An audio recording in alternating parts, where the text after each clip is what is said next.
Hola, ¿qué tal? ¿Cómo están? Este es el podcast Ashe Noikawan. Ashe Noikawan, el podcast, es una producción de la Asociación Raíces Indígenas Amazónicas Peruanas. Acá en este espacio vamos a hablar de muchas cosas, sobre todo de educación.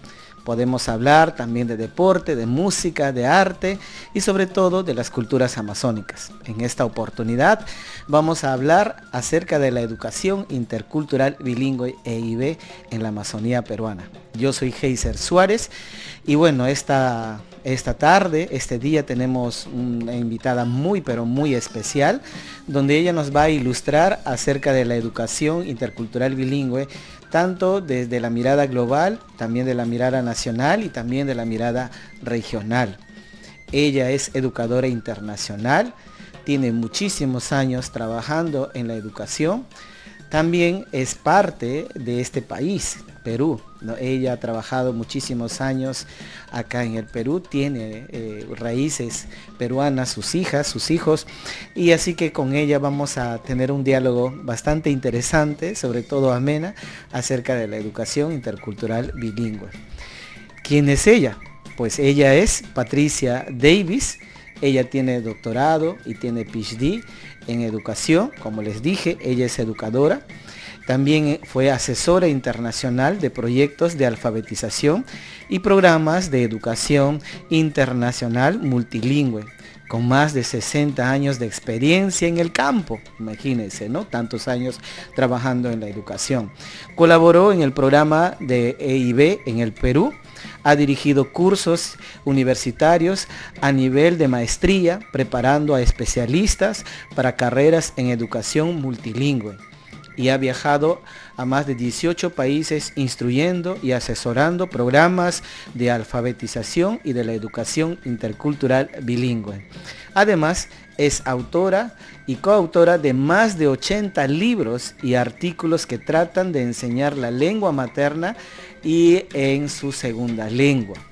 Ella nació en Canadá hace muchísimos años, con muchísima trayectoria, como les dije, allá en el año 1932, y radica actualmente en Estados Unidos.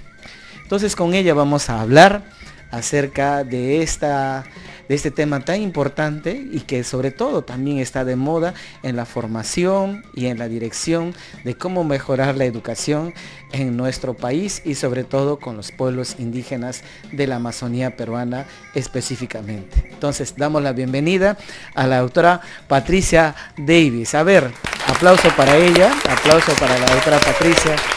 Y bueno, doctora Patricia, qué gusto tenerla, qué gusto conversar con usted y qué gusto escuchar acerca de la experiencia y el trabajo que usted tiene y hasta ahora sigue realizando acerca de la Amazonía peruana. Bienvenido a Ashe Noikawan, el podcast, es de Ariap y así nosotros también estamos difundiendo la educación a través de estos espacios digitales. Gracias, Heiser. Es un privilegio estar con ustedes. Bien, muchas gracias también por aceptar estar en este. Y un poco como para poder conocer, ¿no? ¿Cómo así llegaste al Perú?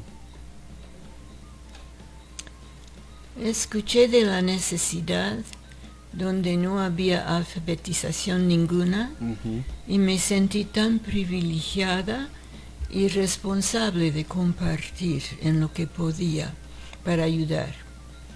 Así que un día me encontré en un avión de Miami a Lima, que en esos tiempos llevó 18 horas. 18 horas. ¿Usted vino sola? ¿Cómo vino de repente? Vine sola, sabiendo que el Instituto Lingüístico me recibiría en este lado. Estaba sentada junto a un padre joven que también venía al Perú para servir. ¿Y usted cuántos años tenía cuando vino a Perú por primera vez? Como 22. 22 años. Y venía pensando qué referencias tenía de Perú. Bueno, sabía que hay muchos idiomas que faltaban estudios lingüísticos, y como me había preparado como lingüista, yo pensé ir y estudiar un idioma. Me recibieron con rosas en el aeropuerto de Lima porque necesitaban secretarias en la oficina de Lima. Y ahí me quedé un rato hasta que pudieron encontrar otra secretaria. Ya, muy bien. Y entonces, ¿cómo llegas a Pucallpa, a Yarina, al ILB? ¿Cómo fue esa transición? Bueno, llegamos por avión a Pucallpa y nos encontró un Burma Jeep, grande, pesado, y fuimos atravesando un camino que no era carretera, apenas era camino, muy lleno de baches, pero llegamos. Acá nosotros los decimos a estos caminos carrozales, ¿no? Esos que van y que llegas de repente podríamos decir en ese tiempo, quizás a usted lo trasladaron en una furgoneta, ¿no? Más o menos así, con llantas que hacen este tipo de caminos. Y cuando llegó acá, ¿cómo pensabas? ¿Tenías ya de repente alguna idea, algún plan de cómo ibas a trabajar o con qué pueblos indígenas ibas a trabajar? No tenía. Y me encontré con la sorpresa que no podía ir a ningún lado hasta tener una compañera, porque no se permitía que vayamos solos, por razones de seguridad, de salud, de compañía y todo, ¿no? Así que yo tenía que esperar hasta que alguien llegue que estaría un buen par para poder trabajar. Y encontró su par. Y mientras estábamos haciendo arreglos con una señorita, apareció el que llegó a ser mi esposo y me robó. Su esposo, ¿cómo se llamaba tu esposo, el que te robó? Haroldo Davis. Haroldo Davis. Ya. Fue maestro del este de los Estados Unidos. Le trajeron con prisa porque los niñitos del personal del ILB estaban fallando en su lectura y necesitaban un maestro que les ayudara. O sea, él vino para enseñar en la escuela del ILB. Ya, y conoció a usted, no se enamoraron y se fueron. ¿A dónde se fueron? ¿A qué comunidad se fueron? Bueno, fuimos invitados a ayudar entre los Matsigengas en el Urubamba. El lingüista propuso a mi esposo Haroldo: nosotros estamos metidos en la educación y no sabemos lo que hacemos. Así que si tú vinieras y ayudaras a llevar la escuela y enseñar a los maestros, preparar los libros, nosotros podríamos regresar al trabajo que nosotros conocemos, que es la lingüística y el análisis del idioma, y podemos terminar este proyecto juntos. Wow. Y doctora Patricia, ¿y esa transición cultural que usted tuvo, cómo fue? ¿Le chocó bastante esos choques culturales?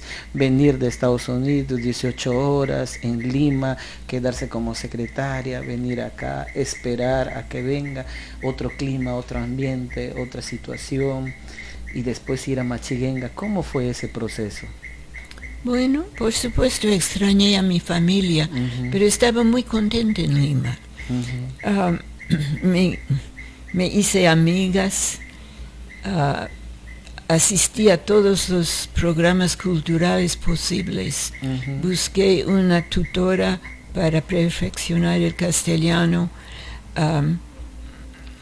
y aproveché todo lo posible para aprender. Y en Lima me fue bien. Al llegar a los Matsigengas me sentía un poco sola, ¿no? Porque no hablaba todavía. Exacto. Eran buenos, venían a visitarnos, se sentaban en la casa. Los niños venían de noche, nos enseñaban sus canciones. Pero la gente, con razón, estaban un poco sospechosas para que vienen estos extranjeros. Felizmente, los Snell que estaban trabajando ya tenían parentesco, no usaban nombres. Era mi papá, mi suegro, mi cuñado, mi hija, mi abuelita, y se trataba con términos de parentesco. Si uno no tuviera relaciones, parientes, uno estaba muy fuera del círculo. Pero felizmente, los Snell fueron mis hermanos, ¿no? Y entonces yo tenía toda su cadena de relaciones, fueron mis parientes también. O sea, no era yo soy tal persona, solamente como individuo, sino tenía que decir, por ejemplo, yo soy hermano de, soy suegro de, soy cuñado de, para que puedan asimilar o de repente aceptar. Sí, pues, y cuando venían a la casa nos saludaban. Mamá, ¿estás ahí? Sí, hijo, estoy aquí. Él podría ser un abuelito, pero yo soy su hija, o su mamá por parentesco. Y fue bonito. Supe que nos habían aceptado una vez.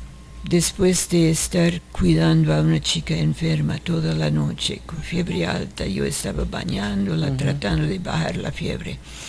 Y regresé a casa un ratito para descansar y regresé otra vez y la encontré un poco mejor. Y le dije a su mamá, ¿cómo debo tratarte? Porque esa era la pregunta, ¿cómo te trato para establecer parentesco? Se rió un poco y me dijo, trátame como mamá. Qué lindo, ¿no? Qué lindo esa parte cuando una cultura y dentro de una cultura, una familia te recibe como parte de, ¿no? Creo que es una característica de las culturas amazónicas. Siempre cuando ya la cultura, una familia te da la bienvenida y te abre la familia, ya eres parte de, ¿no?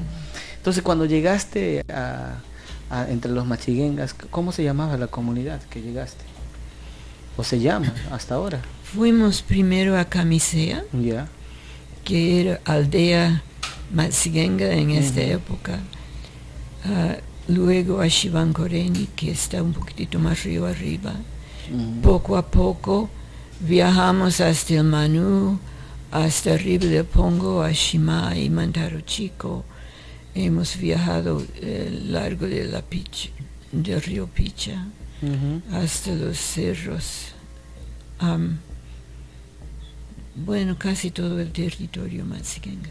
Y cuando hicieron este mapeo, que me imagino que así fue, ¿cómo empezaron a trabajar entre los Machigengas en el tema específico de la educación? ¿Cómo encontraste a los Machigengas? ¿Tenían escuela? ¿No tenían escuela? ¿Cómo ustedes hicieron un plan de educación para trabajar con ellos? Bueno, los Snell, que nos antecedieron, ya habían visitado las comunidades originales preguntando si querían escuela. La gente no había escuchado de una escuela, nunca habían visto papel ni lápiz, no sabían cómo funcionaba en una escuela, tenían que explicarle todo. Tenían que decir, el gobierno quiere ayudarles a leer y escribir y hablar castellano para que puedan defenderse. Y quieren mandar un maestro que puede reunir a los niños y los va a enseñar. Pero ustedes van a tener que ayudar y cooperar y mandar sus hijos lunes, martes, miércoles, jueves y viernes. El sábado y el domingo será para pescar y cazar. O sea, todo era una estructura nueva también para la comunidad. Nunca habían escuchado de esto. y estaban un poco dudosos. Los hombres preguntaron, ¿y si el gobierno tiene que tener niños para ponerlos en la escuela, por qué no tiene hijos propios en vez de llevar a nuestros? Quizás los hermanos Machiguenga pensaron que los iban a secuestrar, o de repente, como en este proceso donde ustedes vienen e intervienen en los pueblos, ya había un proceso de colonización. Entonces seguramente los madereros o los petroleros o la gente que venía por esa zona llevaba a sus hijos para llevarlos a trabajar como manos de obras baratas, ¿no? Seguro, quizás también pensaron que eso iban a hacer, me imagino. Había cierto miedo, no había mucha incursión del mundo de afuera cuando nosotros primero fuimos, pero ha habido malas experiencias y sí tenían miedo. Pero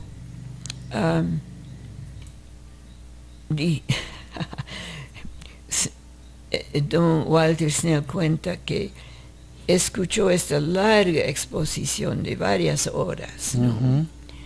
Y al final los hombres se levantaron y se fueron. Y él preguntó a Morán, su maestra que le acompañaba y que hizo la explicación, ¿qué dijeron? Dijeron que van a casar. Pero al día próximo regresaron, habían conversado y habían decidido tener una escuela. Una escuela. Porque no se va a poner una escuela donde la gente no acepta, ¿no? ¿Y cómo ustedes explicaron, o de qué forma ustedes explicaron qué era una escuela a una comunidad que no había tenido en ese tiempo el contacto occidental que ahora hay, ¿no? ¿Cómo ustedes, cuáles fueron las técnicas o las estrategias que ustedes utilizaron para poder crear la escuela en estas comunidades? Bueno, explicaron qué se hacía, ¿no? Que iban a aprender a leer papel, a escribir papel, a poder hablar el idioma de los mestizos y así defenderse conociendo cómo calcular los precios y vender sus productos. Y lo mejor que podían explicar, ¿no? Cuando la gente se reunió, la primera escuela estaba en el piso de pona de una casa, en esteras, y el maestro iba de niño a niño agachándose para enseñarle del libro, enseñarle a formar las letras. No había ni a un pizarra todavía. ¿Y qué libro en ese tiempo estaban enseñando? Los Snell habían preparado un libro muy sencillo que se llamaba Sanquivante I. Creo que tienen una copia aquí. Sanquivante I. Y eso ya estaba en su propio idioma, en su cultura. Sí. Y Morán, que hablaba castellano, aunque era Yine, estaba enseñando en castellano. Era una persona de buen carisma, que amaba a los niños y que les trataba bien. Y a los padres les costaba quedarse ahí toda la semana, no estaban acostumbrados a irse cuando querían, ¿no? Sí. Pero aguantaron. ¿Y cuántos alumnos fueron en los primeros tiempos? Unos 12 quizás, no muchos, pero entre ellos jóvenes, porque nadie había ido a la escuela. Entonces estamos hablando niños de qué edad hasta qué edad. De 6 años a 19. Ah, mira. Y doctora, entonces, ¿cuándo fue la última vez que usted estuvo por esa zona? ¿O en qué año salió y cuándo fue la última vez de repente pudiste regresar? En 84, mi hijo se graduó de la secundaria aquí en Yarina. Y tuvimos que regresar a los Estados Unidos para que él siga sus estudios. En ese momento mis padres eran enfermos, o mi mamá estaba enferma y tenían edad, yo pedí permiso quedarme con ellos para ayudar. Al fin del primer año mi mamá murió. Entonces pedí permiso quedarme otro tiempo más para ambientar a papá. Ujú. Y al fin del segundo año yo regresé a los Estados Unidos pero había arreglado con mis jefes estudiar, no ir todavía a otro país porque mi papá me iba a necesitar. Ujú. Él vino a la universidad donde yo estaba estudiando, pasó los inviernos conmigo. ¿Dónde estudió? En la Universidad de Texas, Austin, Ujú. que es la madre de todas las universidades de Texas. Ah, Una escuela grande con una fama, con un buen programa de castellano como segunda lengua, que era mi intento en estudiar. como tu L2, que Ajá. ahora lo llamamos. Doctora, y ahora, con todo eso que usted ha visto, con todo eso que usted tenía experiencia, ¿cómo fue involucrándose más? ¿Cómo fue trabajando? ¿Cómo fue preparándose más los Machigengas hasta en la actualidad, ¿no? Estamos hablando ahora de una educación inclusiva, una educación ya con unas oportunidades de aprender tanto ese idioma y en el otro idioma. ¿Cómo usted ha visto ese cambio desde que ustedes comenzaron y hasta la actualidad? Hay dos aspectos. Por un lado, estoy tan agradecida Ujú. que Dios nos dio 20 años Ujú. para crear libros y un currículum para para primaria, que funcionó y que los Machigengas pudieron terminar su primaria, ir a secundaria, capacitarse como maestros. Había un buen programa de capacitación de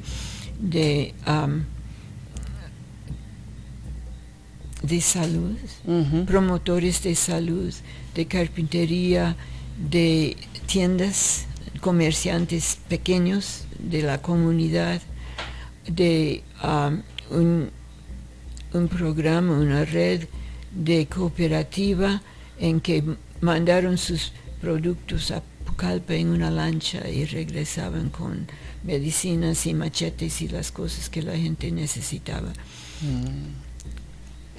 Era muy importante que ellos aprendan a cuidarse así.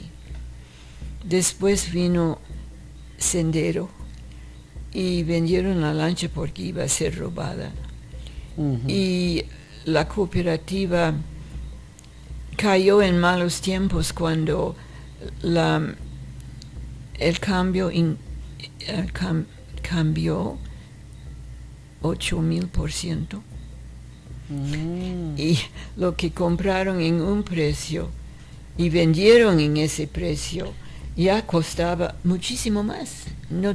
Los comerciantes de las tiendas pequeñas no tenían ya capital para comprar y todo se deshizo. Había una inflación en el país. Terrible. En ese entonces, doctora, usted dijo que estuvo 20 años, ¿no? Entre los Machigengas, entre yendo, viniendo, haciendo este proceso. ¿Y en qué momento usted aprendió el idioma Machigenga? ¿Cómo fue eso? En los primeros 2 años nos dedicamos. Ujú. Mi esposo tenía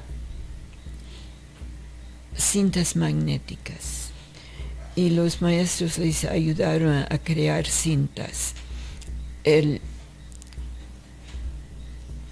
La frase en inglés, para que sepamos qué decíamos, la frase en Machigenga 2 veces, con tiempo para repetir, y después nueva frase, etc. Él estudió, y los SNEL nos dieron materiales, ¿no? Y supimos algo del orden de las partículas dentro del verbo largo, el orden de las palabras, etc. Pero había que memorizar un montón. Y estuvimos escuchando las cintas de oraciones más frecuentes. ¿Cómo estás? Bienvenido, entra aquí, siéntate aquí. ¿Estás enfermo? ¿Tienes fiebre? ¿Cómo está tu mamá? Etcétera. Mi mamá, mi esposo estudiando con diligencia. Día y noche estaba escuchando y repitiendo. Yo era mamá, yo estaba entendiendo a los bebés, estaba lavando platos, cocinando, recibiendo a los visitantes, yéndome a la escuela para escuchar, a ver cómo andaban. Yo dije, yo nunca aprenderé este idioma. Pero dentro de 3 meses supe las frases de la cinta. Solo estar escuchando. Y luego mi esposo preparó otra cinta y fuimos y así empezamos. Y al final era un idioma difícil, se podría entender mucho antes de poder hablar, porque había que aprender en qué orden poner todas estas partículas en un verbo muy largo. Pero al final yo podía enseñar en Matzigenga las cosas básicas de la pedagogía que tratábamos diariamente. Qué bonito, ¿no? Qué bonito escuchar, qué bonito saber que no solamente pusieron tiempo, sino también pusieron amor, dedicación, ¿no? En ese sentido, doctora, ya han pasado muchos años y ya estamos en un proceso de la revolución de la educación en las comunidades. Ya todas las comunidades indígenas hay escuelas, ¿no? Ahora, el sistema educativo ha sido un poco duro para los pueblos indígenas. Todavía no hay una comprensión lectora de la L2, y ahora la castellanización que vino con tanta fuerza, y estamos mirando que hay pueblos indígenas que tienen una decadencia en su habla, ¿no? En la parte de la lingüística, ¿no? Y eso a nosotros como organización, por ejemplo, nos preocupa, ¿no? Y usted empezó ya a producir materiales educativos. Y estos materiales educativos, doctora, ¿cómo están enfocados y para qué?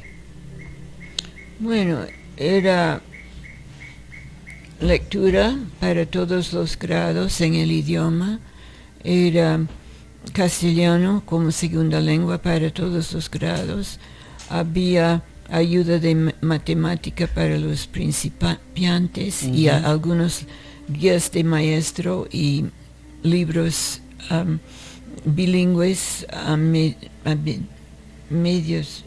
medio primarias, cuarto, quinto. Había un libro de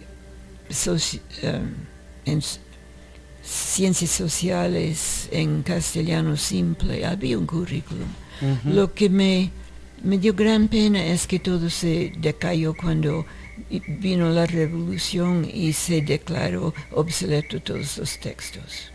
Wow. ¿Y eso fue en gobierno de quién acá en el Perú? ¿Se acuerda? Bueno, el 72 y adelante, cuando fue Velasco. Ah, mira. Entonces, desde ahí no ha habido soporte. Yo hice todo lo posible. Había un supervisor ahí que intentó resucitar la educación bilingüe. No se ha podido. Las fuerzas en contra han sido demasiado fuertes. Y ahora yo temo que los jóvenes están perdiendo su idioma. Los adultos ancianos más bien son los que leen y escriben en Matzigenga y no los jóvenes. Esa es una pena y una gran preocupación, ¿no? A nivel de la oralidad en los pueblos indígenas, ¿no? Entonces es sumamente interesante, y justamente lo que nosotros hacemos como ARIAPT es trabajar y apoyar en el esfuerzo que están haciendo ahora nuestras autoridades educativas, tanto a nivel nacional y a nivel regional. Nosotros tenemos un convenio con la Dirección Regional de Educación de Ucayali, y justo estamos trabajando en estos procesos ahora de validación en los libros que tenemos como ARIAPT. La doctora Patricia también es asesora y parte del equipo de ARIAPT para estos materiales educativos, ¿no? Y como para ir conversando un poco, hemos visto ya una parte más, vamos a ir acercándonos, doctora, ¿en qué momento usted se acercó a nosotros primero como ARIAP, ¿no? ¿Cómo fue ese contacto?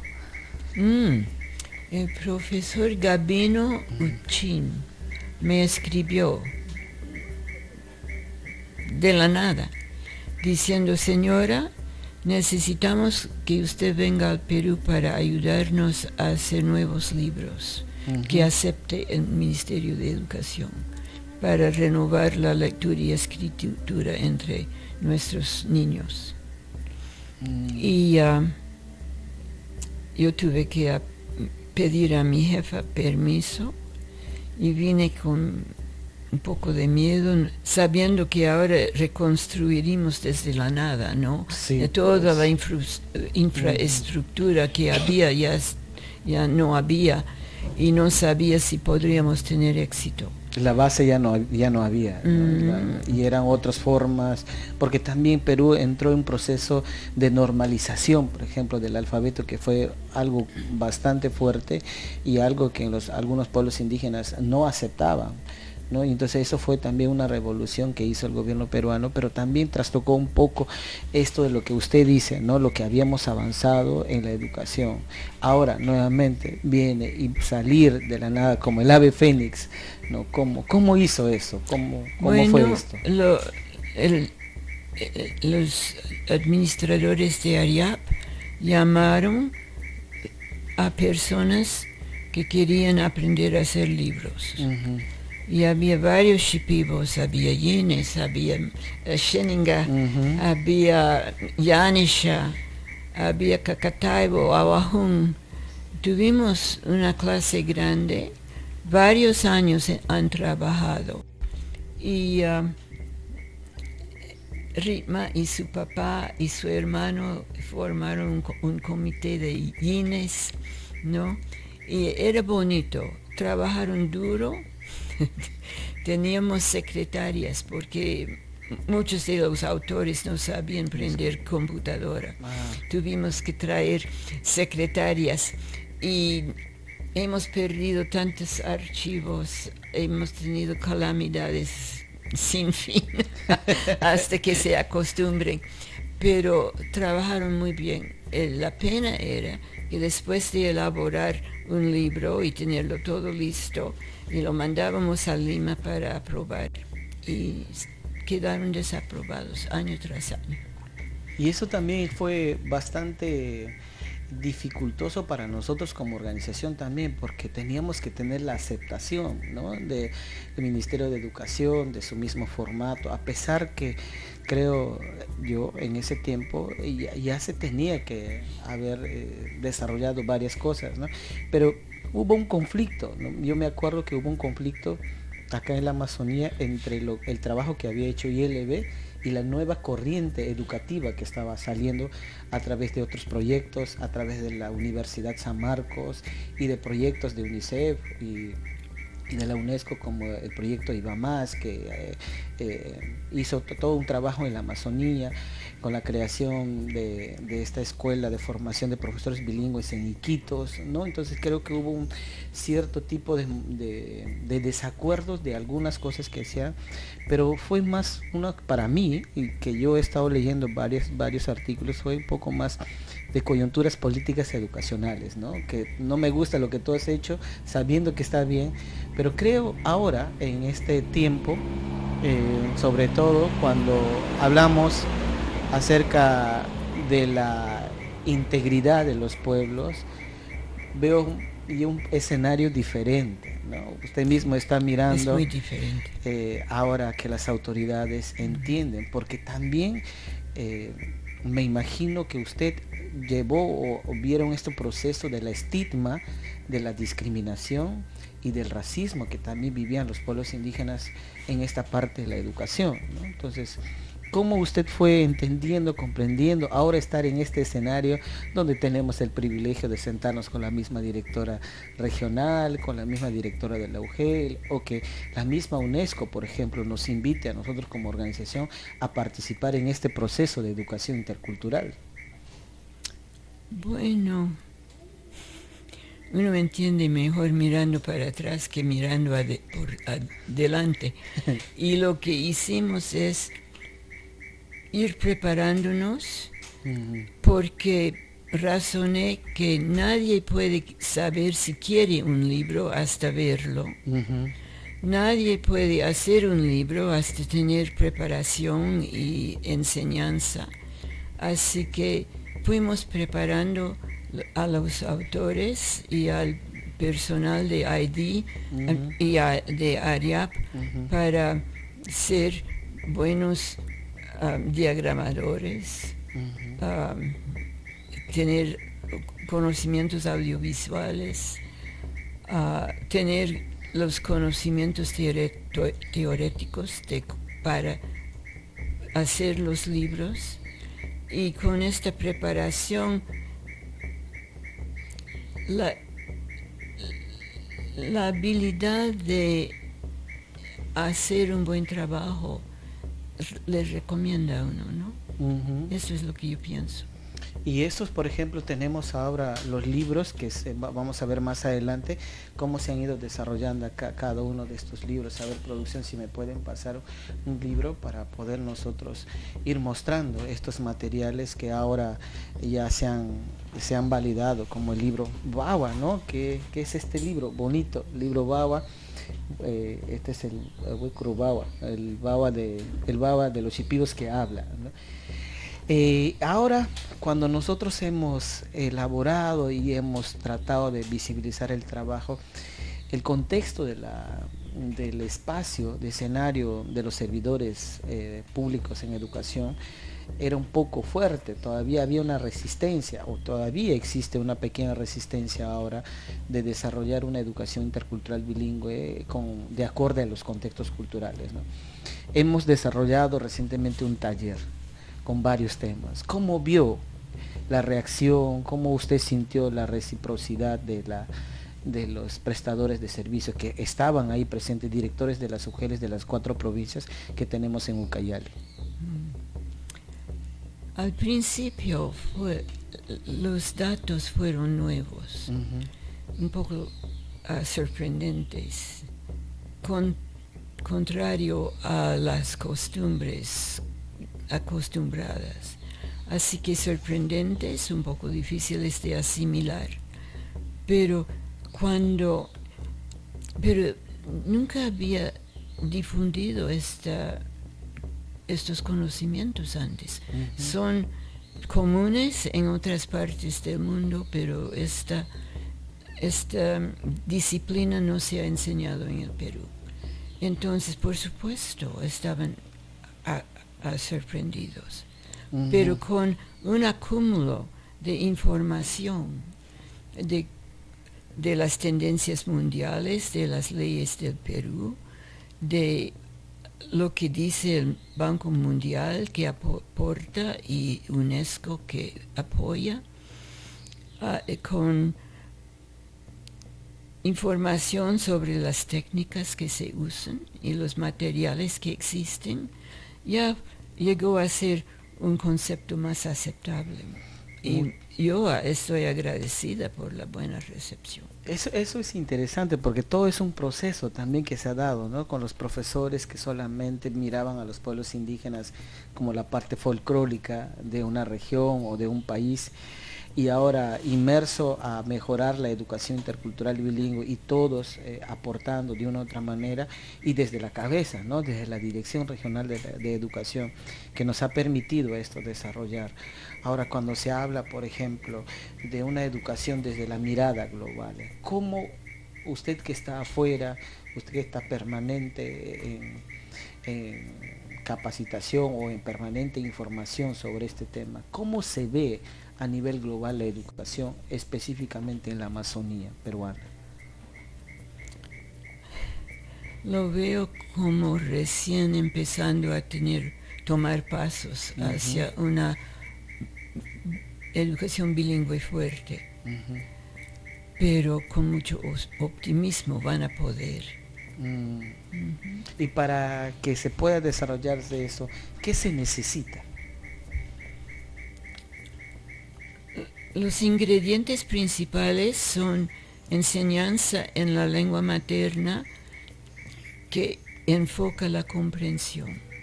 Porque si el niño no comprende, no puede sacar buenas notas, tampoco aprende bien el castellano. Luego, el castellano debe enseñarse con metodología de segunda lengua que contiene explicaciones que el curso de lenguaje para nativo hablantes no contiene. Para efectuar esto bien, hay que hacer cambios en el currículum y en el aporcionar el tiempo de estudio y todo eso. Claro, y estos cambios son relacionados a la política, y la política a nivel de global, desde una mirada de afuera, ¿está a favor o todavía está en una resistencia? ¿Cómo se ve o cómo usted nota? No me gusta caracterizarlo como resistencia. Puede haber, pero para mí es falta de información. Solo falta de información. Mayormente falta de información. Una vez que entienden y comprenden, yo encuentro mucha buena voluntad, ¿no? Cuando usted habla, por ejemplo, de dar una mejor educación intercultural y bilingüe, tiene que tener mayormente el dominio oral de su propia lengua y de la segunda lengua, ¿no? Porque muchas veces pueden decir, yo como indígena, ¿cómo voy a enseñar en castellano, ¿no? O mucha gente, o sobre todo en las comunidades, ahora dicen, yo no quiero a un profesor de mi propio pueblo enseñando el castellano a mis hijos. Esa mentalidad todavía existe. Entonces usted nos da una alternativa. ¿Cómo debe ser un profesor indígena que enseñe el castellano?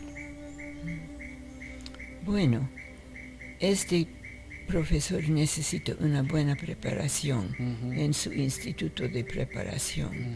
Y ahí pueden haber muchos cambios donde aprenden a enseñar en el idioma materno, tienen los libros para usar, practican usarlos, aprenden el vocabulario necesario para hablar de términos académicos como punto y mayúscula y palabra y frase que no hay quizás en su idioma, y explicarlo a los niños.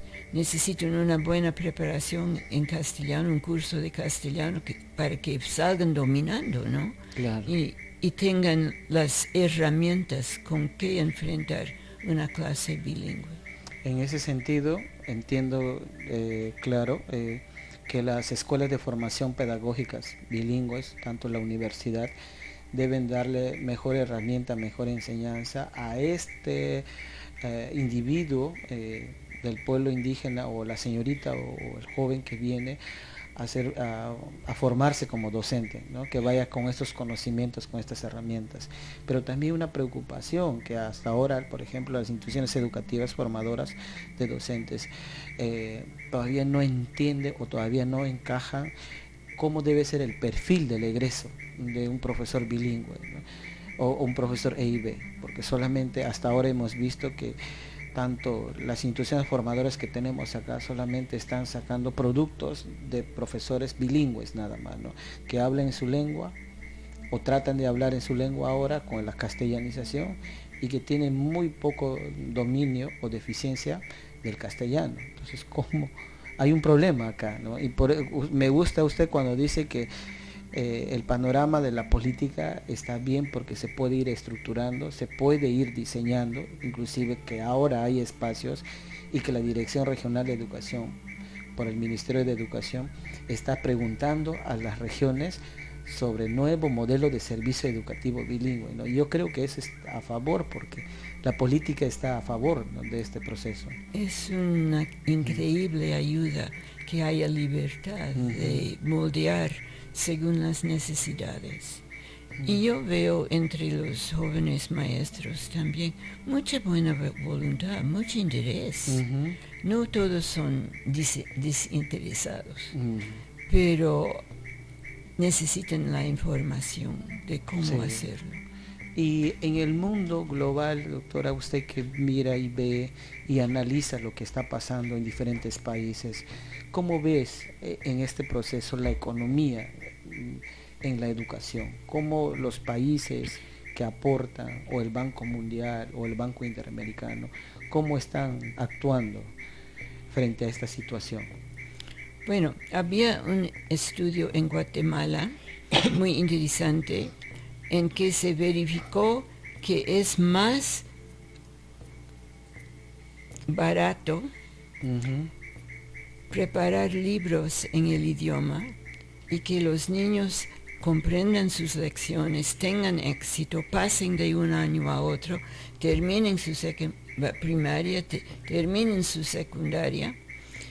Esto es menos costoso que enseñarles en castellano que no comprenden, fallan, repiten el año 2, 3, 4 veces, que cuesta un mundo porque uno está reeducando siempre, pagando para educar a personas que no avanzan.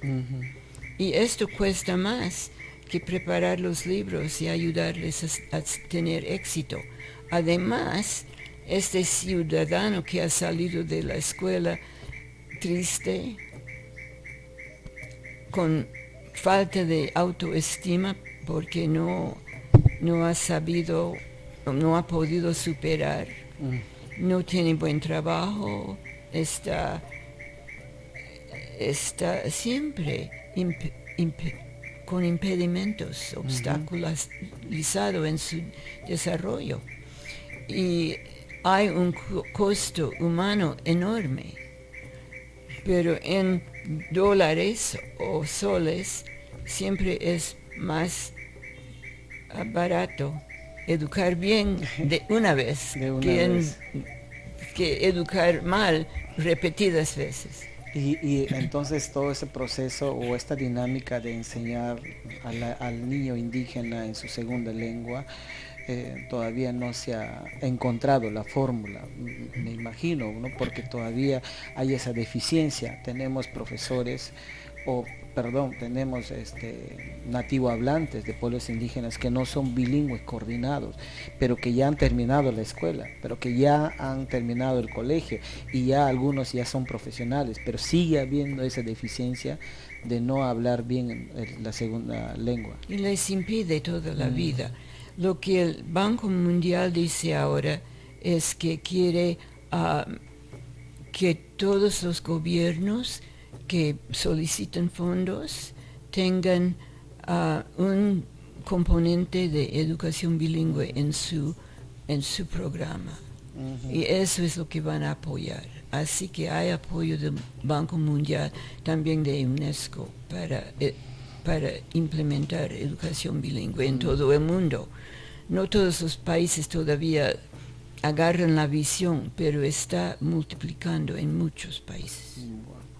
¿Y el plan de usted, doctora, ahora, en este proceso, cómo ha visto? Usted vino ya después de casi 5 años, ¿no? Aproximadamente, ha visto ahora un nuevo escenario, se fue dejando un escenario distinto, ¿no? Donde todavía había este rechazo de los trabajos que realiza Ariad. Ahora, ¿cómo ha visto?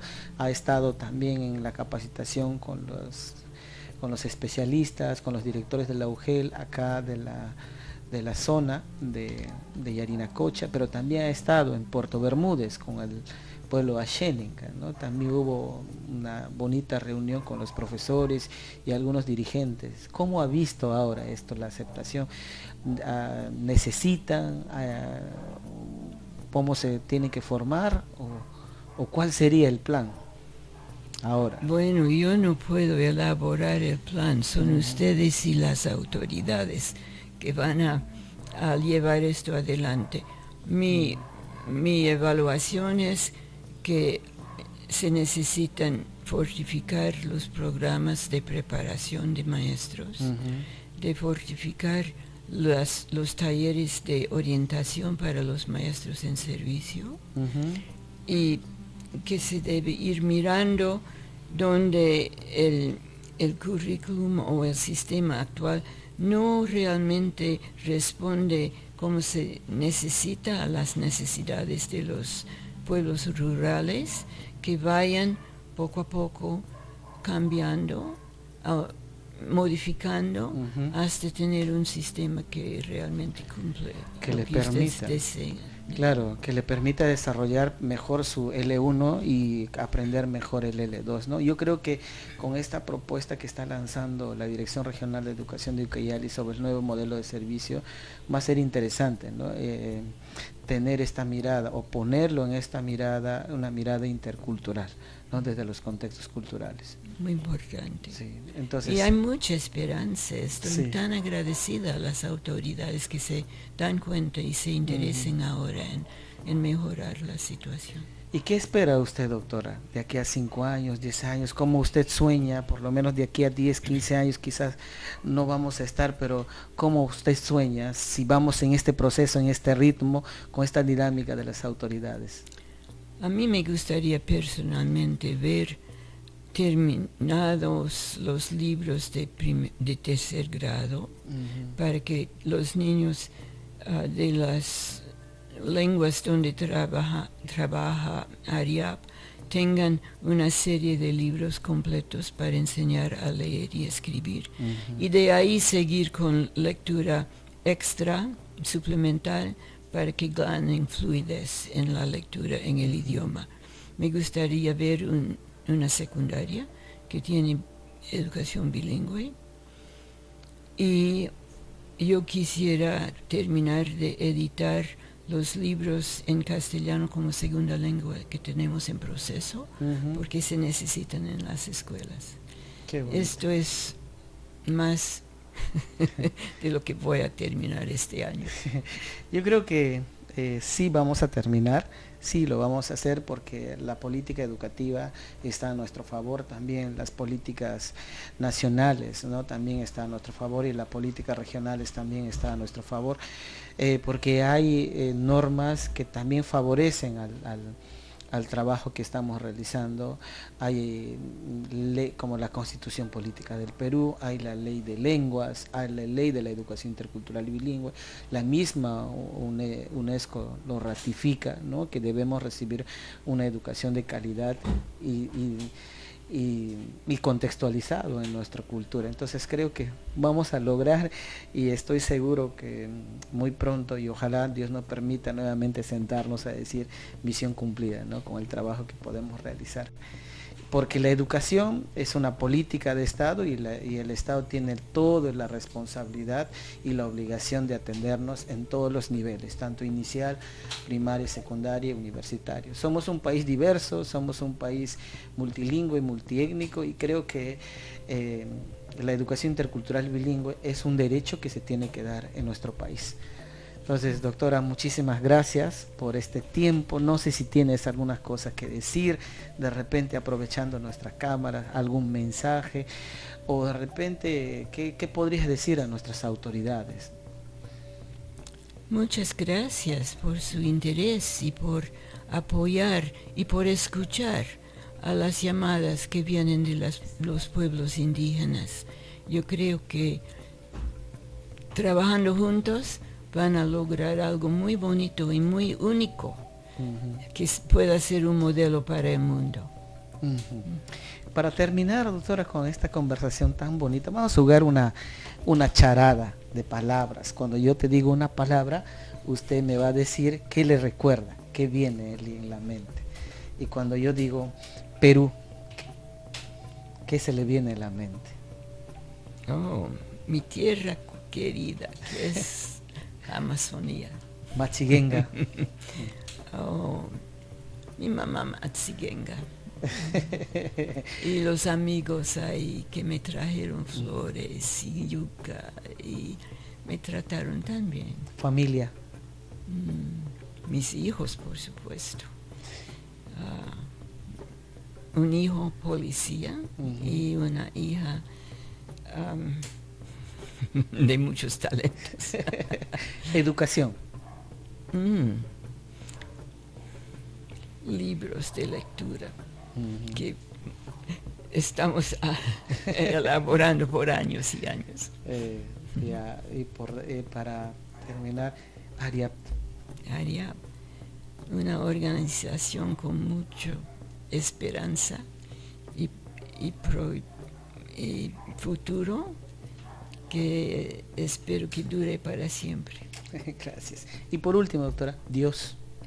Dios es el autor de todo, el que nos da fuerza, nos da esperanza, nos prepara un hogar al final de nuestra vida y a quien le aprecio y le sirvo con gran gusto.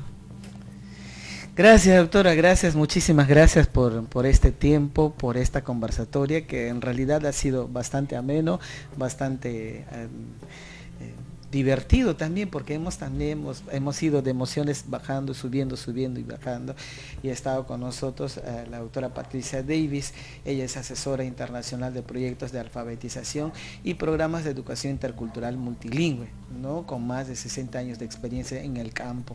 Vuelvo a repetir, ella ha colaborado en programas de educación intercultural bilingüe acá en el Perú y ha dirigido cursos universitarios a nivel de maestría, preparando a especialistas para carreras en educación multilingüe, y ha viajado a 18 países instruyendo y asesorando programas de alfabetización y de la educación intercultural bilingüe. Además es autora de más de 80 libros, imagínense, ¿no? y artículos que han tratado de enseñar la lengua materna en la segunda lengua.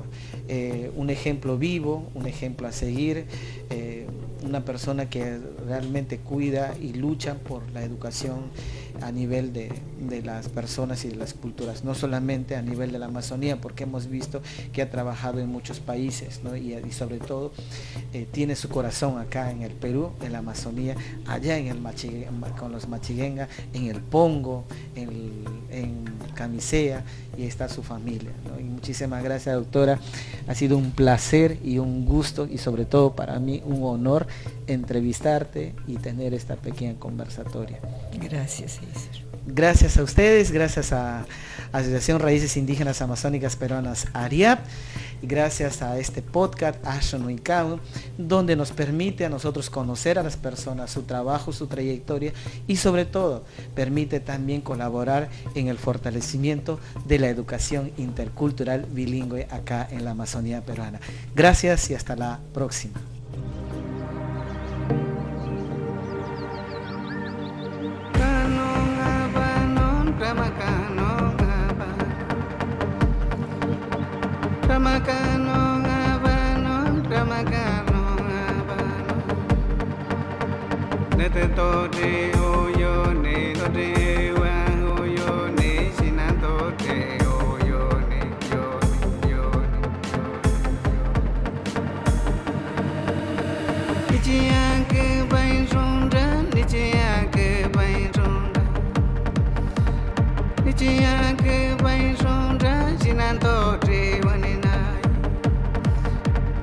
Oi,